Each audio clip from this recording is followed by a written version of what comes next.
ఆంధ్రప్రదేశ్లో చంద్రబాబు సారథ్యంలోని కూటమి ప్రభుత్వం 100 రోజుల పాలన పూర్తయిన సందర్భంగా చాలా హడావిడి జరిగింది. రాష్ట్ర వ్యాప్తంగా ఒక పెద్ద కార్యక్రమంలాగా ఆ 100 రోజుల వేడుకలు కూడా నిర్వహించుకున్నారు. ఆ సమయంలో చంద్రబాబు, పవన్ కళ్యాణ్, పురంధేశ్వరి ముగ్గురి సమక్షంలో నిర్వహించినటువంటి కార్యక్రమంలో ఒక ఆసక్తికరమైనటువంటి నినాదాన్ని ఇచ్చారు.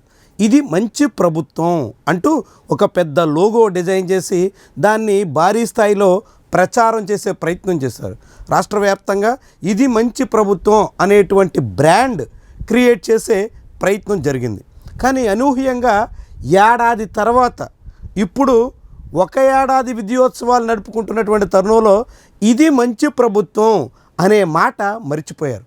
అసలు ఆ మాట చెప్పడానికి కూడా సిద్ధం కావట్లేదు.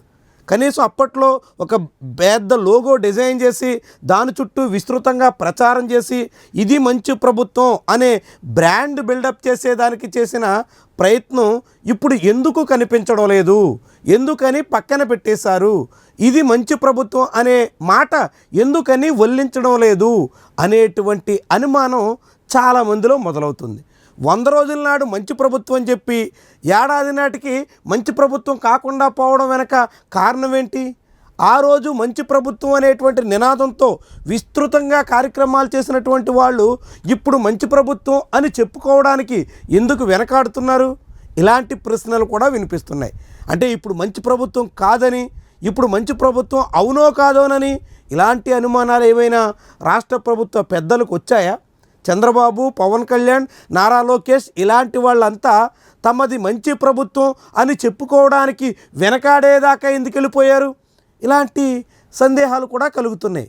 ఒకనాడు మంచి ప్రభుత్వం అని చెప్పుకుంటూ ఊరూరా వాడవాడలా దానికి సంబంధించినటువంటి ప్రచారం చేస్తూ అనేక చోట్ల పోస్టర్లు వేస్తూ ఇంటింటికి స్టిక్కర్లు కూడా తగిలిస్తూ ఉధృతంగా ప్రయత్నం చేసినటువంటి కూటమి నేతలు ఇప్పుడెందుకు మంచి ప్రభుత్వం అని చెప్పుకోవడానికి వెనకాడుతున్నారు? 100 రోజుల నాడు ఇంటింటా వెళ్ళేదానికి ప్రయత్నం చేసినటువంటి వాళ్ళు ఇప్పుడు ఏడాది పాలన తర్వాత ఇంటింటా తిరిగేదానికోసం ఎందుకని సంశయిస్తున్నారు? అలాంటి స్టిక్కర్లు వేసి మళ్ళీ ఇది మంచి ప్రభుత్వం అని జనం దగ్గర చెప్పేదానికి ఎందుకని వెనకడుగు వేస్తున్నారు? చాలా ఆసక్తికరం. ఇది మంచి ప్రభుత్వం కాదని ప్రభుత్వ పెద్దల్లోనే అనుమానం వచ్చినట్టుగా భావించాల్సి వస్తుంది. అదే సమయంలో ఇది మంచి ప్రభుత్వం అనేటువంటి చంద్రబాబు కూటమి పాలనలో జరిగినటువంటి క్యాంపెయిన్ బూమరాంగ్ అయినట్టుగా కనిపిస్తుంది. ఇది ప్రభుత్వానికి చాలా నెగిటివ్ ప్రచారానికి కారణమైనట్టుగా అనుమానించాల్సి వస్తుంది.